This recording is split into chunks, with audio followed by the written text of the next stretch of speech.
এই দেখানোর চেষ্টা করছি। আপনি ইলামবাজার অজয় ব্রিজ ক্রস করছেন, ক্রস করার পর পানাগড় দিকে যাচ্ছেন, সেই যে কিলোমিটারের ইয়েটা সেটা দেখানোর চেষ্টা করছি আমি। আপনারা ফলো করবেন। আপনাদের যাত্রা পথ বা যাওয়ার পথ কিছুটা সুবিধা হলেও হতে পারে। আপনি যখন বোলপুর বা রামপুরহাট বা সিউড়ি থেকে যখন আপনি ইলামবাজার ক্রস করে অজয় ব্রিজের ক্রস করার পর পানাগড় দিকে যাচ্ছেন বা দুর্গাপুর দিকে যাচ্ছেন, তখন সেই ইলামবাজার ব্রিজ পার করার পর যে বোর্ডটা আছে সেই বোর্ডটা থেকে ফলো করবেন, যাতে আপনাদের যাত্রাপথ শুভ হবে। তার জন্য আমি দেখানোর চেষ্টা করছি।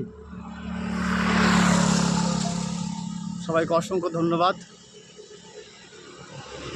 এখন এটা পানাগড় থেকে আসছেন, আপনি অজয় ব্রিজ ক্রস করবেন, মোরগ্রাম বা বোলপুর, দুবরাজপুর, সিউড়ি যাবার যে বোর্ডটা কিলোমিটার সেটা দেখানোর চেষ্টা করছি। অজয় ব্রিজ ওঠার আগেই তো আপনি এই বোর্ডটা ফলো করুন, তাতে আপনাদের যাত্রাপথ অনেকটা শুভ হবে।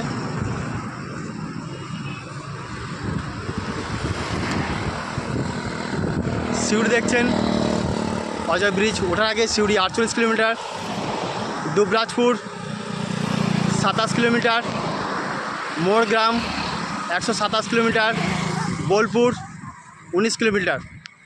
আপনি পানাগড় থেকে যখন বোলপুর পথে বা সিউড়ি বা দুবরাজপুর যাচ্ছেন, তখন সেই কিলোমিটারটা আপনাদের দেখালাম।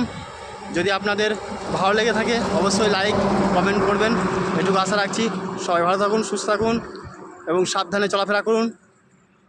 অসংখ্য আপনাদের ধন্যবাদ, এইটুকু বলে শেষ করছি।